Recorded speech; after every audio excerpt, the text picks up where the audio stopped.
In this video, I'm going to be going over audio sampling as well as vocal chops and all that kind of stuff, because it is something that is heavily requested and it's an important part of music that I think it can really set you apart from other producers. It's like its own realm within production. So I'm just going to go over kind of the basic differences between MIDI and audio just real quickly, and then I'm going to go into kind of the benefits and the downsides and how to use audio. If you do learn something from this video, or you like the video, or you're going to, then go ahead and do that and subscribe as well, because I have a lot of stuff on this channel and I try to provide as much value as possible. But anyways, let's get into it. Okay, so a lot of the time what makes things difficult is our perception of what it is. So what I'm gonna do is go over audio and MIDI and kind of the differences, just go over it again, just so that we can get our perception of both of these things correct. Audio is, I like to think of it as permanent MIDI clips. And the main difference between MIDI and audio is that MIDI clips trigger sounds or instruments or plugins, which audio doesn't. Audio is already the sound that has been created and it's been solidified into a permanent form. Within MIDI, I can go ahead and change these notes, which is not possible in the audio format. So right now I have created the MIDI clip, the same MIDI clip, but as audio. I basically just bounced it down to an audio format, and I can go ahead and solo this, and it's playing the same thing. And obviously I can't change the notes within an audio clip. So that was pretty basic, but one of the main points that I wanted to go through with this video is that the same theory applies to audio clips as it does to any type of other music, any MIDI clips, any instrument. The same theory applies. So basically, if I get a chord like this in audio form and I try to create a chord progression using just this audio clip, it's not going to work, because essentially what I'm doing, like I said before, you can't change the individual notes. All I'm doing is actually transposing this chord. So I created a quick chord progression to demonstrate this, but basically I just took this chord and I transposed it. Now, like I said, you can't change the notes, so the most we can do is transpose it, and I'm going to go ahead and play it. And obviously it doesn't sound good. It's essentially the same thing as taking this chord right here and pasting it right here, bringing this up 1, this one down 2, and then this one down 1. That's basically what I did by transposing the audio. So one of the basic things in music theory is that you can't create a satisfying progression using only a major chord or only a minor chord. So that's music theory, so I recommend that you go ahead and learn that. But it's something you need to get through your head now, is that you need to have tuned samples with audio. You need things that are in tune. You need to know what you're doing in terms of music theory behind all the clips. You need to know what they're playing, what notes are in them, so that you can use them tastefully and you can use them correctly in your music or in your sounds. And I'm going to go over 2 tools later that you can use to find out what notes are in the certain clips that you're looking at. And they're not perfect, but they definitely are a huge helper in terms of finding what is going on inside the clips.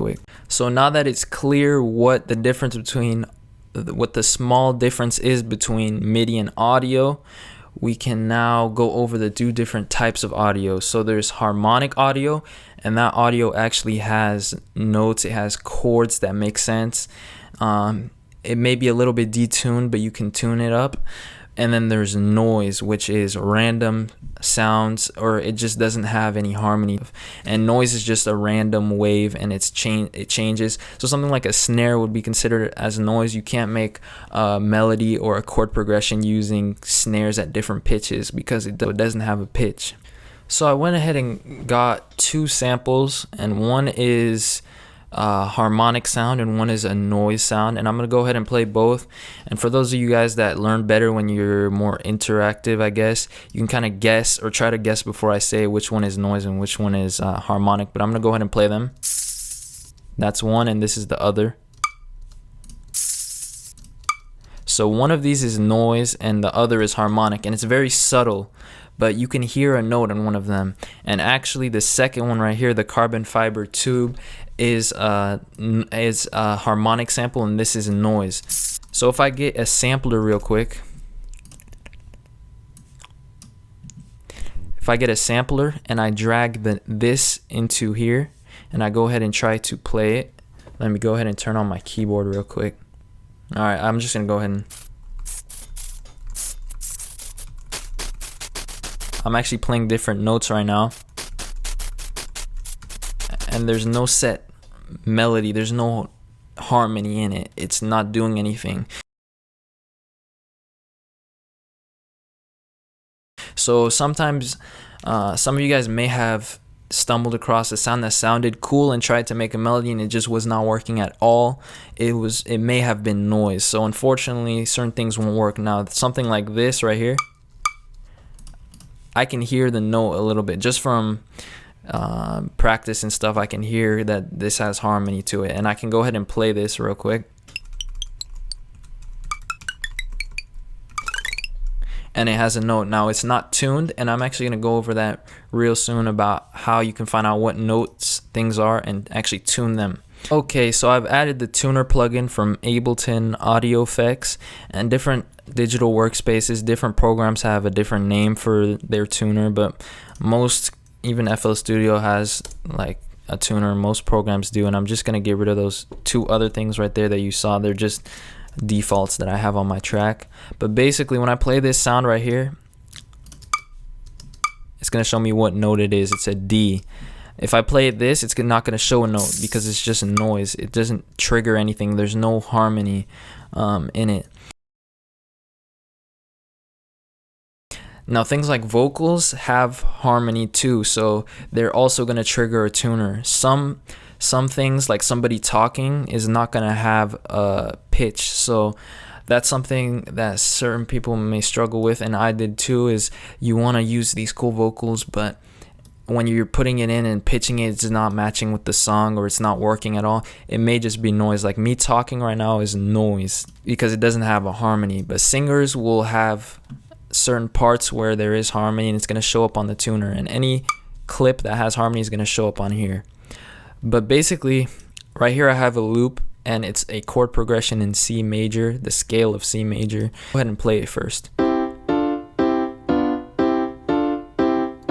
So I'm going to create a complementary melody just by visually looking at the notes, because I know this is in C major, so if I use some of the all the white notes and don't go into the black notes, it should be in harmony, it should be in tune. Alright, so I've made this melody real quick using the sample, and again we saw in the tuner that it's a D note, and if we look at the sampler, it says the root key is a C note. So if I go ahead and play this how it is, it's going to be out of tune. So this is how the concept of tuning works. You may have seen it with somebody tuning their guitar. They're making sure the notes are actually playing the sounds that are labeled. So if I know one of the strings on my guitar is E, I'm looking at a tuner to make sure that it's playing E and not D. So right now we haven't tuned it. Let's go ahead and play with the chords. It sounds off.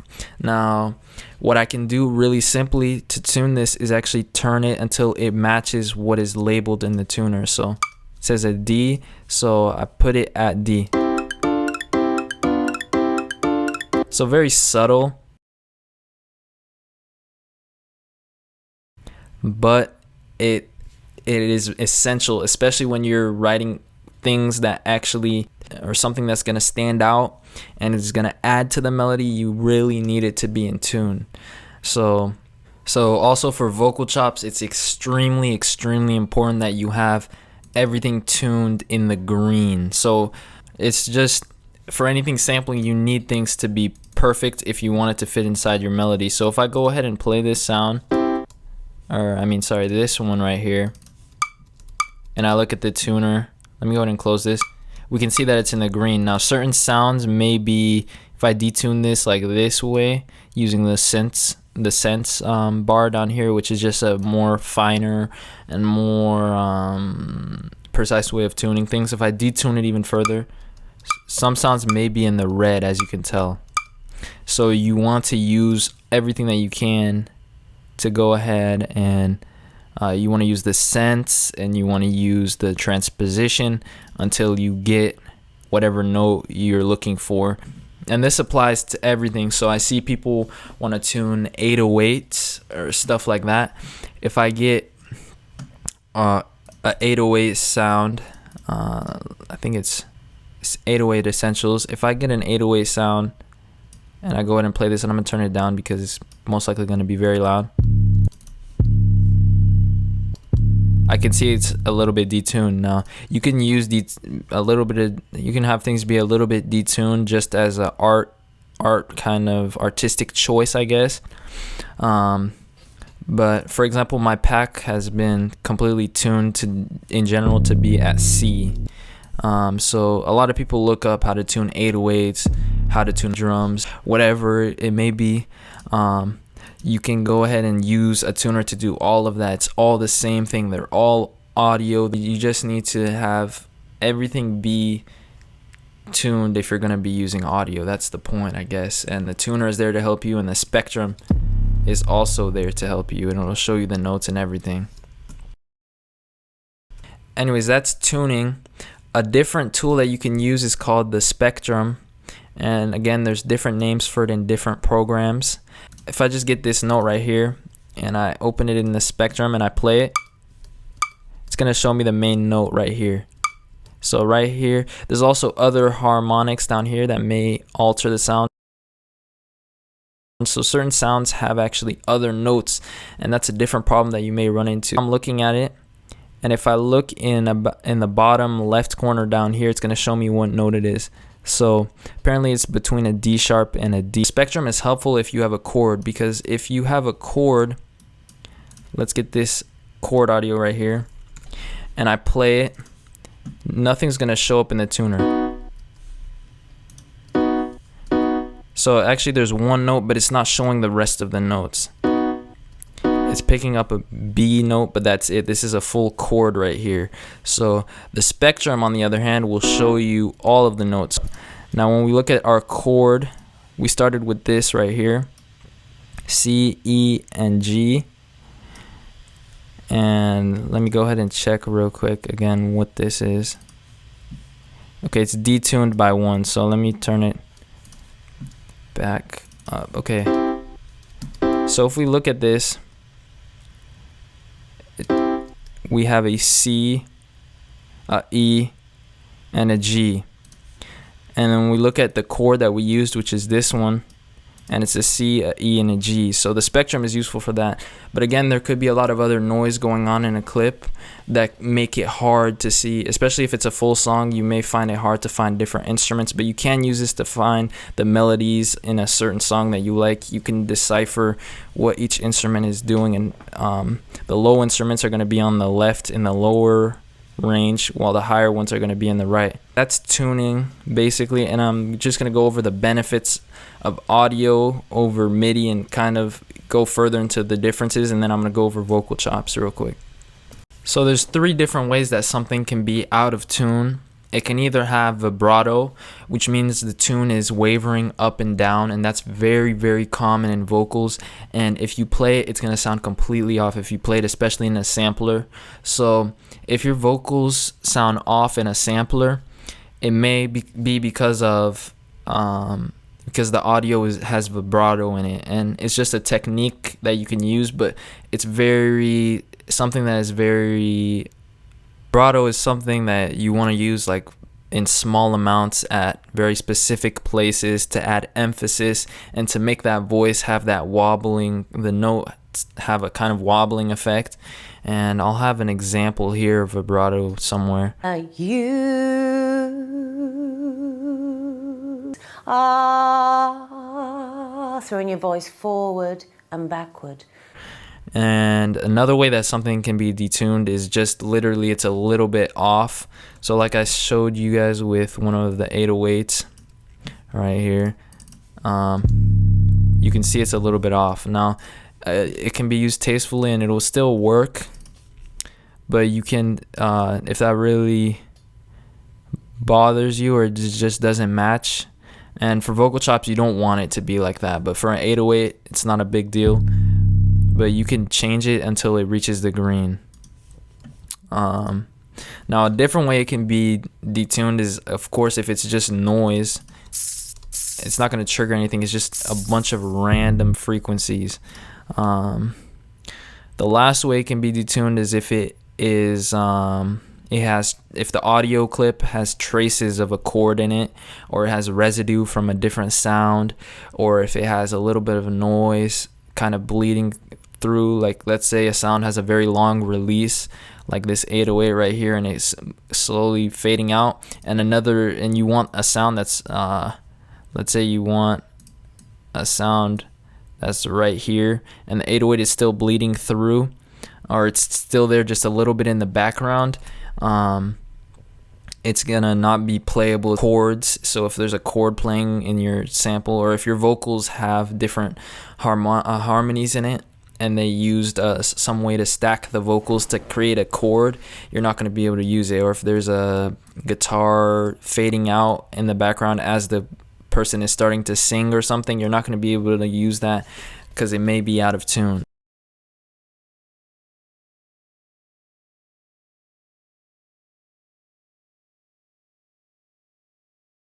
So it's very important to use your ears and really make sure that the sound is pure, especially for vocal chops. Vocal chops need to be completely pure if you're going to use them. But that's just a tip for that. And those are the different ways that things can be detuned. They can be vibrato. They can be detuned just a little bit using the sense, or just naturally like that. They can have noise bleeding through. Noise is all right because it adds texture.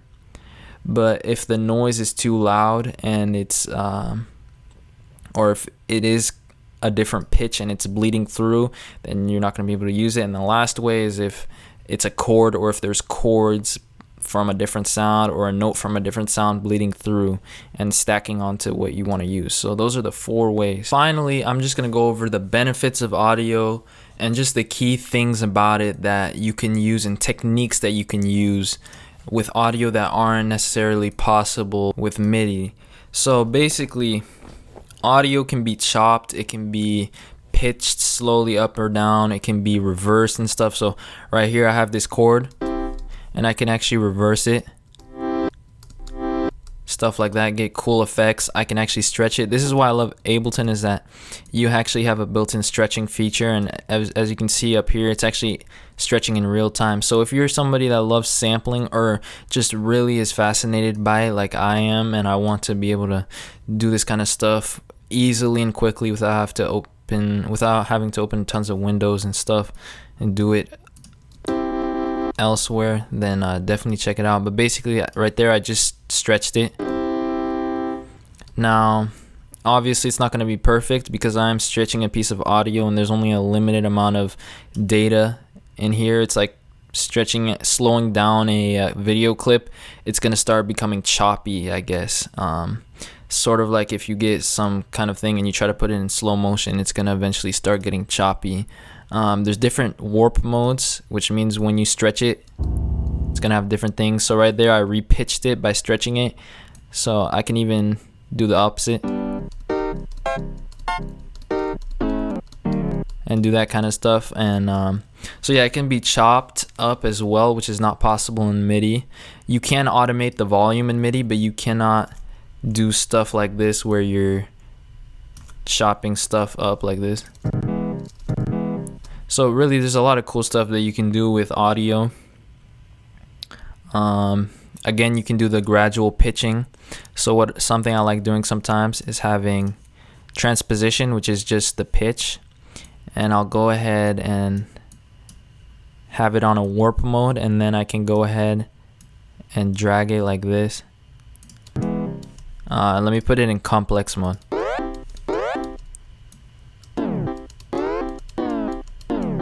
And there's different things that you can do to chop it and screw around with it. If I go into grain or texture mode, I guess.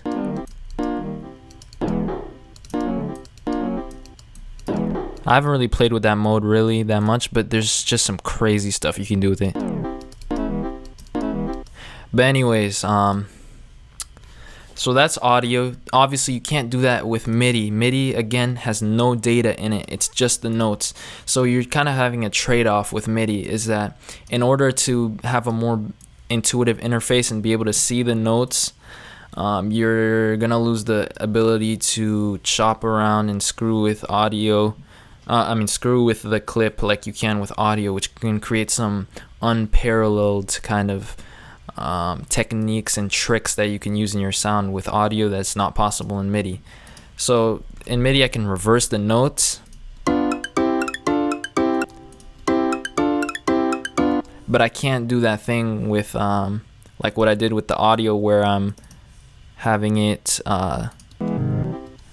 reverse, like literally reverse, you know. So the benefit with MIDI though is that, like I said, you can change the individual notes, which when I look at an audio clip, I don't have notes, it's just a piece of data, and it's more intuitive. You actually see the theory in front of you. So definitely I recommend sticking more with MIDI, especially as a beginner. Just get comfortable with theory itself, with the music theory, how to create progressions and stuff, and then later on move on and start using audio, start trying to find out what chords are being played and throw them in there every once in a while, or different notes and stuff, different vocal chops. It's easier to make MIDI clips work with a song than it is to find an audio clip that fits in to your song. So definitely, like I said, stick to that. One metaphor I can have for audio versus MIDI is that audio is more like clay or Play-Doh, because it can be stretched and it can be chopped up and it can be really molded to perfection and really twisted and done. All kinds of things can be done to it, reversed and stuff, kind of like how clay can be molded and rolled and stretched. And MIDI is more like Legos or kind of bricks. And the bricks are easier to manipulate, it's easier to put them together. Alright, but anyways, audio is like kind of like clay, like I said, like Play-Doh, because it's so many things can be done to it. You can really mold it to perfection, but it's gonna be hard to find that perfect sample. And kind of like how clay can get mixed, and you can have different colors mixed together, and it's hard to separate the colors. It's really hard to find out. You can't even separate the notes with audio, which is the downside. Whereas with Legos, you have the different color Legos, or in MIDI, you have the different notes, and you can easily separate them and move them apart, which is one of the key differences between them. So hopefully that metaphor helped you. Just kind of have a different perception of things. So again, really read up on music theory, or just learn basic music theory. It's not that difficult, and I may do some videos in the future. Let me know if you guys want to see that about music theory. But what you want to go ahead and do is really put an emphasis on tuning your samples, or making sure that the theory is right and works with your song. There's a lot that you can do to make things work, but you need to keep in mind that the theory is what's going to set your song apart from one that has samples but doesn't make sense. So hopefully that helped. Go ahead and leave your suggestions for other videos, or things that you don't understand really. It would be dope if you guys could check out my other videos. Well, I have an 808 pack. These are really good 808s. I'll have a link in the description. It's on my website. But basically, if you're a trap producer, hip hop, or whatever, any type of things that use 808s, these are some really good samples, and they're all pre-tuned. So that's something that other packs may not have, is that the things may be detuned. So it's already done for you, and there's actually the racks for Ableton that can glide or whatever. But again, thanks for watching. Leave a like, and leave your suggestions as well, and your opinions about this, and if it helped you get a different view of things, if it cleared things up a little bit. A lot of the time we just need to have our perception be changed of things before we can understand it. So yeah, thanks for watching, guys.